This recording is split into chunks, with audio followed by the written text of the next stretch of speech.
Ezekiel, Kabanata 16. Ang mga lalaki nagbabayad sa mga babaeng bayaran. Ngunit, iba ka? Ikaw pa ang nagbabayad sa sinumang gusto mong umangkin sa iyo para lamang magawa mo ang iyong kahalayan. Kabaliktaran ka ng babaeng bayaran. Hindi ikaw ang hinahanap, ikaw ang naghahanap. Hindi ka nagpabayad, ikaw pa ang nagbabayad. Grabe ka talaga. Kaya nga, babaeng ubod ng sama, dinggin mo ang salita ni Yahweh. Ito ang kanyang ipinapasabi. Winaldas mo ang iyong ari-arian, inilagay mo ang iyong sarili sa kahiyahiyang kalagayan dahil sa pagiging mahalay. Sumamba ka sa mga Diyos-Diyosan. Pinatay mo at inihandog sa mga ito ang iyong mga anak. Kaya titipunin ko laban sa iyo ang lahat ng naging mangingibig mo, maging mga minamahal o maging kinapopuotan mo. Sa harap nila'y huhubaran kita upang malagay ka sa matinding kahihiyan. Hahatulan kitang tulad sa isang babaeng taksil sa asawa at berdugo ng sariling mga anak. At sa tindi ng galit ko sa iyo, paparusahan kita ng kamatayan. Ibibigay kita sa kanila.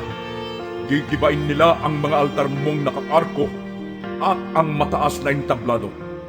Huhubaran kanila ng iyong kasuotan at alahas, kaya't iiwan kanilang hubot-hubad.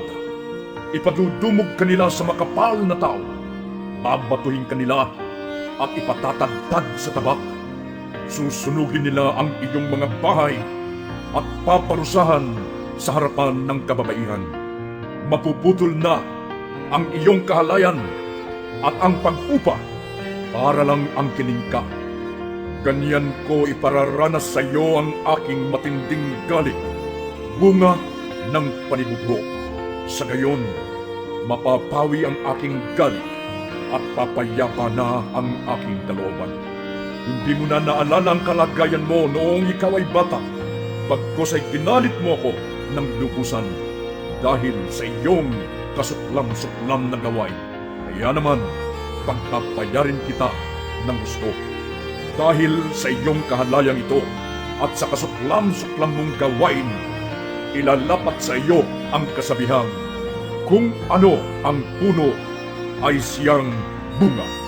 Ang iyong ina ay isang Hetea at isang Amoreyo naman ang iyong ama. Itinakwil ng iyong ina ang asawa niya at mga anak. Ganoon din ang ginawa ng mga kapatid mong babae.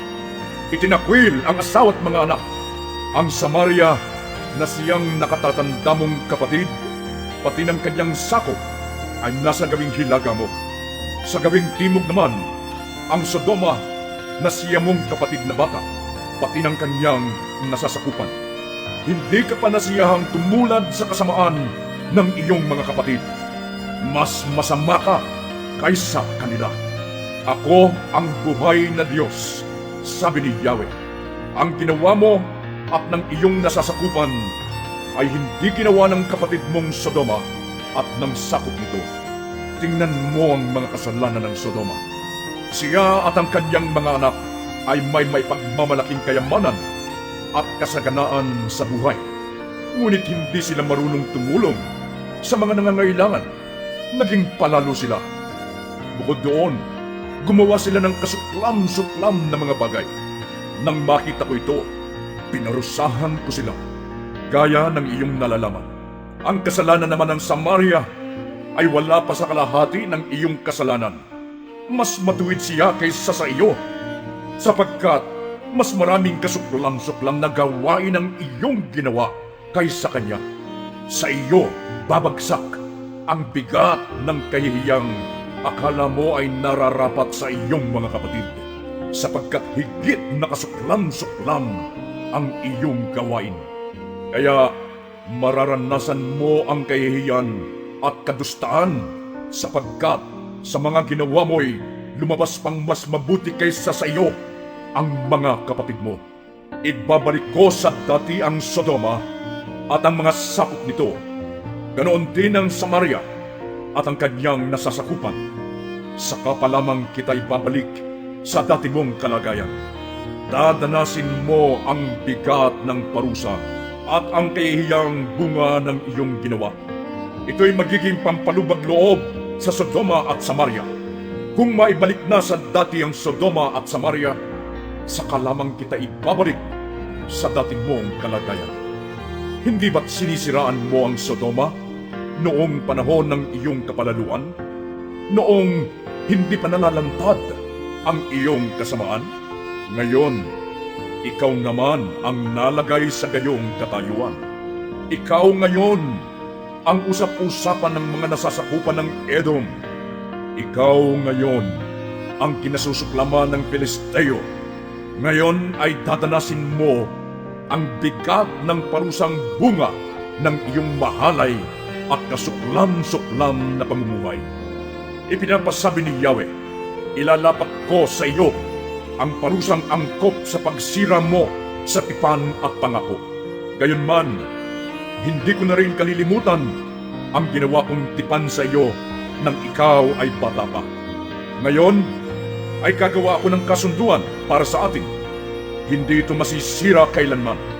Kung magkagayon, maaalala mo noong ikaw ay bata pa at mapapahiya ka sa sarili mo kapag nakasama mo na ang mga kapatid mong nakababata at nakatatanda sa iyo. Sila'y isasama ko sa iyo, bagaman hindi talagang kabilang sa tipan ko sa iyo. Gagawin ko nga ang aking pakikipagtipan sa iyo. Sa gayoy makikilala mong ako si Yahweh. Sa sandaling ipatawad ko ang lahat mong kasalanan, matitigom ang bibig mo dahil sa laki ng kahihiyan.